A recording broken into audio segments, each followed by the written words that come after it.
ప్రస్తుత తెలంగాణ ముఖ్యమంత్రి అయినటువంటి రేవంత్ రెడ్డి గారు కూడా టీడీపీ పార్టీకి సంబంధించిన నాయకుడే. ఆయనతో పాటు అరకపూడి గాంధీ గారు కూడా టీడీపీ పార్టీలోనే ఉండే ఒకప్పుడు. చంద్రబాబు నాయుడు గారికి చాలా పెద్ద నమ్మకస్తులు వీళ్ళిద్దరు. ఎవరు అంటే రేవంత్ రెడ్డి గారు, అరకపూడి గాంధీ గారు. ప్రస్తుతం వీళ్ళు ఏం చేస్తున్నారు అంటే తెలంగాణలో టీడీపీకి మళ్ళీ వ్యాక్యూమ్ క్రియేట్ చేయాలి అని చెప్పి ఒక ప్రయత్నం చేస్తున్నారు. హలో ఫ్రెండ్స్, నేను మీరు Ahmed Pasha. Welcome to the media report. Chandrababu Naidu గారికి ప్రస్తుతం తెలంగాణలో జరుగుతున్నటువంటి రచ్చకి సంబంధం ఏంటి అన్న ప్రశ్నకి ఈరోజు ఈ వీడియోలో మీకు సమాధానం అనేది చెప్పడానికి ప్రయత్నిస్తాను.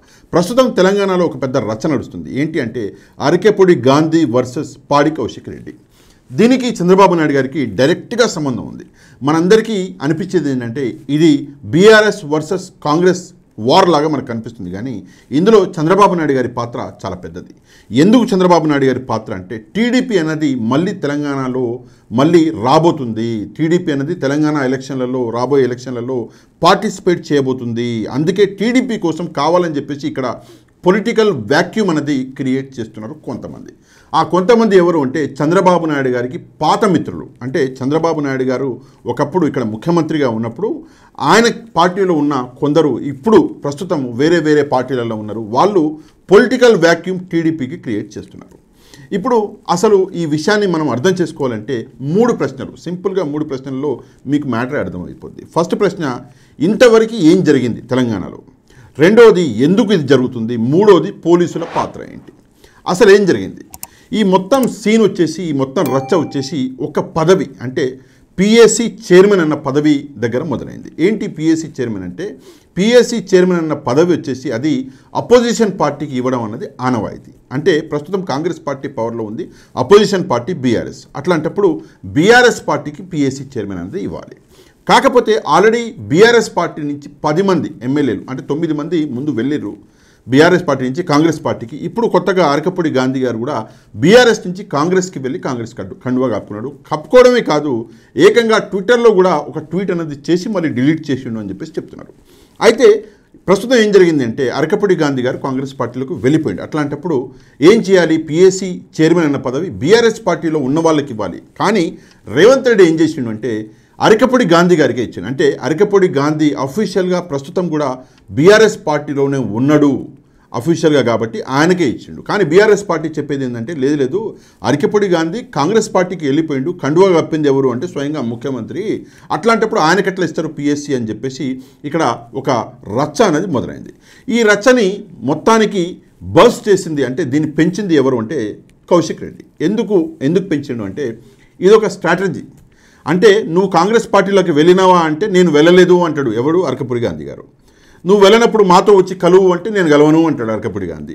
అయితే ఆయనను రెచ్చగొట్టాలి, రెచ్చగొడితే నిజం అన్నది ఆయనే ఒప్పుకుంటాడని చెప్పేసి ఇక్కడ పాడి కౌశిక్ రెడ్డి గారు ఒక స్ట్రాటజీ అన్నది మొదలుపెట్టిండు. దీని వెనకాల నో డౌట్ హరీష్ రావు గారు ఉన్నారు. ఆయన చాలా పొలిటికల్ పండితుడు.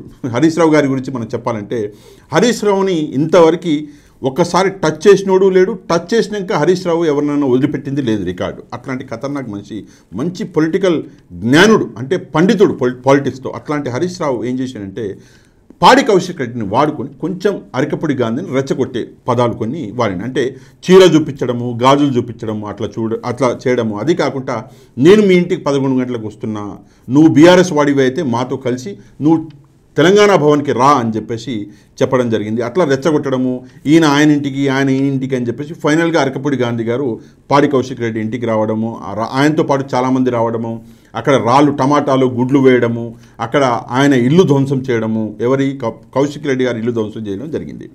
అయితే ఈ విషయంలో ఇమ్మీడియట్గా హరీష్ రావు గారు వచ్చి పాడి కౌశిక్ రెడ్డి ఇంటికి రావడము, హరీష్ రావు గారు వెళ్ళి కమిషనర్ ఆఫీస్లో కూర్చోవడము, ఇమ్మీడియట్గా అరకపూడి గాంధీ గారి మీద కేసు పెట్టి అరెస్ట్ చేయాలని చెప్పేసి డిమాండ్ చేయడము.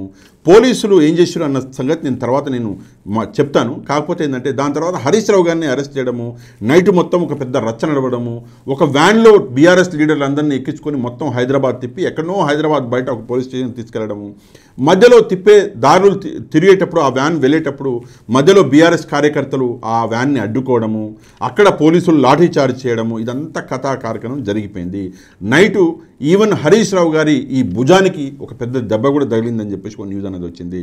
ఫైనల్గా 11:30-12 అనుకుంటా హరీష్ రావు గారిని వదిలిపెట్టడము జరిగింది పోలీసు వాళ్ళు, ఎట్లాంటి కేసులు పెట్టకుండా. ఇది నిన్న జరిగినటువంటి రచ్చ. ఈరోజు ఏం జరుగుతుంది పొద్దుటి నుంచి అంటే, ఈరోజు పొద్దుటి నుంచి దీనికి సంబంధించిన నాయకులందరినీ పోలీసులు హౌస్ అరెస్ట్ చేయడము, పోలీసులు ముఖ్యంగా కౌశిక్ రెడ్డి ఇంటి ముందల పోలీసులు పెద్దగా పహారా కాయడము, కానీ కౌశిక్ రెడ్డి పోలీసుల కళ్ళు కప్పి ఇంట్లో నుంచి వెనకాలనే ఎక్కడికో బయటికి వెళ్ళిపోయిండు అన్న న్యూస్ కూడా ఇక్కడ వస్తున్నది.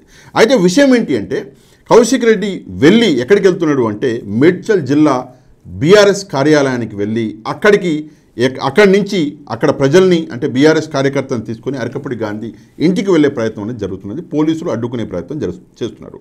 ఇదంతా నిన్నటి నుంచి ఈ రోజు వరకు, ఇది 4-5 రోజుల నుంచి నడుస్తున్నది. నిన్నటి నుంచి ఈ రోజు వరకు జరిగినటువంటి సంఘటనలు. ఇక్కడ పెద్ద ప్రశ్న ఏంటంటే, ఈ సంఘటనలు ఎందుకు జరుగుతున్నాయి? దీని వెనకాల చంద్రబాబు నాయుడు ఉన్నాడా? 100% చంద్రబాబు నాయుడు గారు ఉన్నారు అని చెప్పేసి కొంతమంది చెప్తున్నారు. ఎందుకు అంటే, టీడీపీకి మళ్ళీ తెలంగాణలో ఒక పొలిటికల్ వ్యాక్యూమ్ క్రియేట్ చేయాలి. ఒక్క నిమిషం నేను చెప్పేది మీరు కొంచెం జాగ్రత్తగా చూస్తే, టీడీపీ పార్టీకి సంబంధించిన పాత నాయకులు, ఫర్ ఎగ్జాంపుల్ ప్రస్తుత తెలంగాణ ముఖ్యమంత్రి అయినటువంటి రేవంత్ రెడ్డి గారు కూడా టీడీపీ పార్టీకి సంబంధించిన నాయకుడే.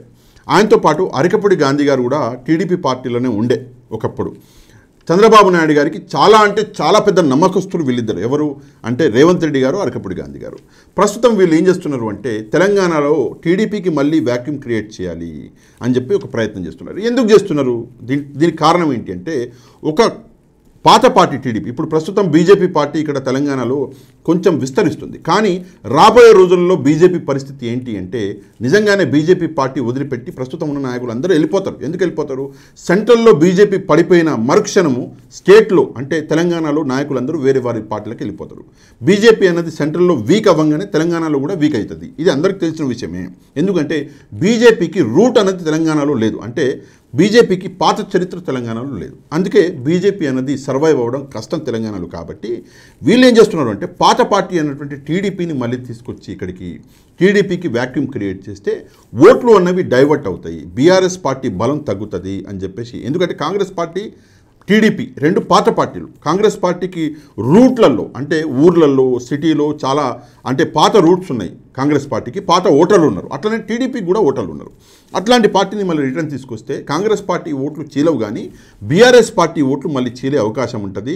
ఇక్కడ టీడీపీ పార్టీ మళ్ళీ పాత వైభవం టీడీపీ పార్టీకి వస్తుంది అని చెప్పేసి ఓటు అన్నది చీల్చడానికి టీడీపీ పార్టీని తీసుకొచ్చే ప్రయత్నం అనేది చేస్తున్నారు. ఇదంతా ప్రస్తుతం జరిగే రచ్చంతా చంద్రబాబు నాయుడు గారి కనుసన్నల్లో జరుగుతున్నది అని చెప్పేసి ఒక టాక్ ఉన్నది. ఇంకోటి ఏంటంటే, చంద్రబాబు నాయుడు గారు ఎవ్రీ సాటర్డే హైదరాబాద్కి వస్తాడు. తెలంగాణలోనే హైదరాబాద్కి పోతాడు. పోయి అక్కడ సండే ఉంటాడు, మండే మార్నింగ్ మళ్ళీ ఆంధ్రప్రదేశ్కి వస్తున్నాడు అని చెప్పేసి కొంతమంది అంటున్నారు. ఆయన పోయిన రోజులు కూడా ఉన్నాయి. ఆల్రెడీ మనందరికీ తెలుసు ఇది జరుగుతూనే ఉన్నది. ఎందుకు జరుగుతుంది అంటే, విస్తృతంగా తెలంగాణలో టీడీపీ పార్టీని మళ్ళీ బలోపేతం చేయాలని చెప్పేసి చంద్రబాబు నాయుడు గారు ప్రయత్నం చేస్తున్నాడు. దీంట్లో కొన్ని ఇష్యూస్ ఉన్నాయి. ఏంటి అంటే, చంద్రబాబు నాయుడు గారి పాత్ర సెంట్రల్ మనం అర్థం చేసుకోవాలి. ఇదంతా అర్థం చేసుకునే విషయాలు. దీనికి ఖచ్చితంగా సాక్ష్యాలు, ఆధారాలు అంటే కాదు, ఇది అర్థం చేసుకునే విషయం. ఒకసారి ఆలోచించండి. చంద్రబాబు నాయుడు గారికి సెంట్రల్లో కూటమిలో ఆయన ఒక భాగస్వామ్యుడు. ఆయన పార్టీ అంటే బీజేపీతో ఆయనకి కూటమిలో ఉన్నాడు. కానీ చంద్రబాబు నాయుడు గారి కాంగ్రెస్ పార్టీతో కూడా మంచి సంబంధాలు ఉన్నాయి. ఫర్ ఎగ్జాంపుల్ ఏంటంటే, మనం చూసినాం ఆల్రెడీ చంద్రబాబు నాయుడు గారు కాంగ్రెస్ పార్టీతో కలిసి తెలంగాణలో ఎలక్షన్లలో పార్టిసిపేట్ చేసిన రోజులు ఉన్నాయి. అయితే రాహుల్ గాంధీ గారికి చంద్రబాబు నాయుడు గారికి మంచి సంబంధాలు ఉన్నాయి. ఇది మనం మర్చిపోకూడదు. రాబోయే రోజుల్లో 2029లో బీజేపీ అనేది 100% వీక్ అవుతుంది. సెంట్రల్లో బీజేపీ గవర్నమెంట్ రావడం ఆల్మోస్ట్ ఇంపాసిబుల్. ఎందుకంటే 10 సంవత్సరాలు పాలించిన బీజేపీ ఇప్పుడు 2024లోనే రావడం అన్నది పెద్ద గగనం. అట్లాంటిది ఇప్పుడు వచ్చిందంటే యాంటీ ఇన్కంబెన్సీ అనేది ఇంకా పెరుగుతుంది. పెరిగి 2029లో బీజేపీ రావడం అసాధ్యం. అప్పుడు వచ్చే పార్టీ ఏంటంటే కాంగ్రెస్ వస్తుంది. అప్పుడు ఏం చేస్తాడు చంద్రబాబు నాయుడు అంటే, కాంగ్రెస్ పార్టీ సపోర్ట్తో తెలంగాణలో మళ్ళీ కాంగ్రెస్ పార్టీని పవర్లోకి తీసుకొచ్చే ప్రయత్నం అనేది చంద్రబాబు నాయుడు చేస్తాడు. దానికి ఇప్పటి నుంచే బీజం వేసే ప్రయత్నం అనేది చేస్తున్నాడు.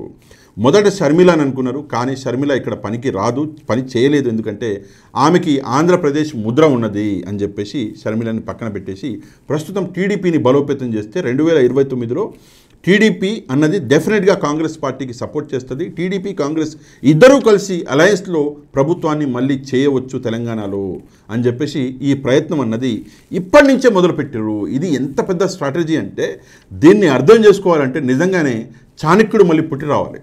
45 సంవత్సరాల ఇండస్ట్రీ ఎక్స్పీరియన్స్ ఉన్నటువంటి చంద్రబాబు నాయుడిని మనం చాలా తేలిగ్గా చాలా లైట్గా తీసుకుంటాం. కానీ ఆయన తెలివితేటలు ఎట్లుంటాయంటే ఈరోజు ప్రస్తుతం నేనేదో ముఖ్యమంత్రిని, నేనేదో నా సీటును ఎంజాయ్ చేయాలి, నేను నా పరపతిని ఎంజాయ్ చేయాలి అని చెప్పేసి ఆలోచించే వ్యక్తిత్వం ఉన్న వ్యక్తి కాదు చంద్రబాబు నాయుడు. రాబోయే 5 సంవత్సరాల తర్వాత ఏంటి, 10 సంవత్సరాల తర్వాత ఏంటి అన్న ఆలోచనలో కూడా ఉన్నాడు. అదే కాకుండా 2 రాష్ట్రాలలో కూడా టీడీపీ పార్టీ అన్నది ఉంటే, 2 రాష్ట్రాల్లో కూడా టీడీపీ పార్టీకి నాయకులు, ఎమ్మెల్యేలు, ఎంపీలు ఉంటే సెంట్రల్లో చంద్రబాబు నాయుడు బలం అన్నది ఇంకా పెరుగుతుంది అనే ఆలోచన కూడా ఇక్కడ కనిపిస్తున్నది. ఇంకో సింపుల్ విషయం, రేపు పొద్దున టీడీపీ పార్టీ తెలంగాణకి వచ్చి తెలంగాణలో ఇండిపెండెంట్గా పార్టీ గెలిచింది అనుకుందాం. అయినప్పుడు తెలంగాణలో టీడీపీ పార్టీకి ముఖ్యమంత్రి ఎవరు ఉంటారు అంటే అప్పుడు కూడా రేవంత్ రెడ్డే ఉంటాడు. ఎందుకంటే కాంగ్రెస్ నుంచి జంప్ అయి టీడీపీలకు పోయే మొదటి వ్యక్తి అప్పుడు రేవంత్ రెడ్డే ఉంటాడు. కాబట్టి ముఖ్యమంత్రి పదవి అటైనా రేవంత్ రెడ్డిదే, ఇటైనా రేవంత్ రెడ్డిదే. అందులో రేవంత్ రెడ్డి సేఫ్ ఉన్నాడు. కాబట్టి రేవంత్ రెడ్డి కూడా కొంచెం సపోర్ట్ అన్నది విస్తృతంగా చేస్తున్నాడు టీడీపీకి అని చెప్పేసి ఒక టాక్ అనేది ఇక్కడ ఉన్నది. ఇక 3వ పాయింట్ మనం చూస్తే పోలీసుల పాత్ర. ఇది చివరి పాయింట్. నిజంగా పోలీసుల పాత్ర ఎంత దిగజారిపోయింది అంటే ఇక్కడ మనం చూడాలి. ఒకవైపు నేను ప్రతిసారి చెప్తూనే ఉంటాను, పోలీసులు అంటే నాకు చాలా ఇష్టము. పోలీసులలో చాలామంది మెడళ్ళు తీసుకొని ఎక్కడా లొంగకుండా ఎక్కడా వంగకుండా పనిచేసే పోలీసు వాళ్ళు ఉన్న ఈ రోజులలో కొంతమంది పోలీసులు రాజకీయ నాయకుల కోసం పనిచేసే వాళ్ళు కూడా ఉన్నారు. ఇది అబ్జర్వ్స్గా ప్రూవ్ కూడా అయింది, కోర్టులలో కూడా ప్రూవ్ అయిన రోజులు ఉన్నాయి. అయితే ప్రస్తుతం తెలంగాణలో ఆంధ్రప్రదేశ్ లాంటి పరిస్థితి వస్తున్నది. అది కూడా ఎట్లా వస్తున్నదంటే చంద్రబాబు నాయుడు గారి కనుసన్నలలోనే వస్తున్నది. ఆంధ్రప్రదేశ్లో పోలీసుల మీద చాలామంది ఎలిగేషన్లు చేశారు, పోలీసు వాళ్ళు పార్టీలకు పనిచేస్తున్నారు అని చెప్పేసి. తెలంగాణలో ఆ ఎలిగేషన్లు తక్కువ ఉండే, కానీ ఇప్పుడు ఆ ఎలిగేషన్లు తెలంగాణలో కూడా వస్తున్నాయి. ఏకపక్షంగా పోలీసు వాళ్ళు బీఆర్ఎస్ పార్టీని మొత్తానికి తొక్కేసి కాంగ్రెస్ పార్టీకి సపోర్ట్ చేసే ఒక ప్రయత్నం చేస్తున్నారు. దీనికి ఒక చిన్న ఉదాహరణ ఏంటంటే నిన్న హరీష్ రావు గారి పరిస్థితి. హరీష్ రావు అని చెప్పేసి హరీష్ రావుని మనం లైట్ తీసుకుంటాం. కానీ హరీష్ రావు ఎవడు అంటే చాణక్యుడు మళ్ళీ పుట్టి మళ్ళీ వస్తే ఎట్లాంటి వ్యక్తిత్వం ఉంటుందో అట్లాంటి వ్యక్తి హరీష్ రావు. మనము భారతదేశంలో చాణక్యుడు ఎవడు అంటే అమిత్ షా అంటాం. కాదు, అబద్ధం అది. అమిత్ షాని మించిన చాణక్యుడు ఇంకా ఉన్నారు. ఫర్ ఎగ్జాంపుల్ మన హరీష్ రావు గారు. హరీష్ రావు ఆలోచనలు చాలా అంటే చాలా ధీటుగా ఉంటాయి. ఆయన ఆలోచనలు ఎట్టుంటాయంటే రాబోయే 10 ఏళ్ల దాకా కూడా ఆయన ఆలోచిస్తాడు. అట్లాంటి వ్యక్తిత్వం ఉన్న మనిషి. కానీ నిన్న ఒక సంఘటన జరిగింది. ఆ సంఘటన ఆల్రెడీ మీకు వివరించిన. ఆ సంఘటన జరిగిన తర్వాత ప్రస్తుత పరిస్థితి ఏంటి అన్నది ఒకసారి మీరు ఆలోచిస్తే షాక్ అయిపోతారు. ఏంటంటే మళ్ళీ ఒకసారి తెలంగాణ ఉద్యమ స్పిరిట్ అన్నది మళ్ళీ ప్రజల్లో మొదలైపోయింది. ఇది రేవంత్ రెడ్డి చేసిన అతిపెద్ద తప్పు. ఈ స్పిరిట్ని మళ్ళీ రేకెత్తిండు రేవంత్ రెడ్డి. అక్కడ పప్పులో కాలేసిండు. రాబోయే రోజులలో నిజంగా ఈ ఉద్యమం అన్నది మళ్ళీ మొదలవుతుంది. ఈ ఉద్యమం అన్నది మొదలయ్యి ఒక 30-40% ముందుకు వెళ్ళిన తర్వాత కేసీఆర్ బయటకు వచ్చిందంటే దాన్ని 100% ఎట్లా తీసుకెళ్లాలో కేసీఆర్కి బాగా తెలుసు. తెలంగాణ అన్నది ఉద్యమ గడ్డ, అందులో ఎట్లాంటి సందేహం లేదు. ఒక్కసారి ఏదైనా కావాలి అని చెప్పేసి పట్టుపడితే తెలంగాణ వాళ్ళు ఊరుకోరు. అది ఆల్రెడీ రక్తంలో ఉన్నది తెలంగాణలో. అట్లాంటప్పుడు ఆ ఉద్యమానికి కావాల్సినటువంటి ఏదైతే స్పిరిట్ ఉందో ఆ స్పిరిట్ని మళ్ళీ రేకెత్తించిండు రేవంత్ రెడ్డి. అది రేవంత్ రెడ్డి చేసిన అతిపెద్ద తప్పు. ఇందులో చంద్రబాబు నాయుడు గారి కుట్ర ఉన్నది, రేవంత్ రెడ్డి గారి కుట్ర ఉన్నది. ఇందులో ఎట్లాంటి సందేహం లేదు. దీని గురించి మీరేమనుకుంటున్నారో తప్పకుండా కమెంట్ చేయడం కాదు, వీడియోని తప్పకుండా లైక్ చేయాలి. దాని తర్వాత వీడియోని ఒక లింక్ని మీకు తెలిసిన వాళ్ళందరికీ వాట్సాప్ ద్వారా షేర్ చేయండి. అందువల్ల వీడియో అన్నది వైరల్ అవుతుంది, ప్రజలందరి దాకా చేరుతుంది. నెక్స్ట్ వీడియోలో మళ్ళీ కలుద్దాం. అంతవరకు థ్యాంక్ యూ వెరీ మచ్. జై హింద్.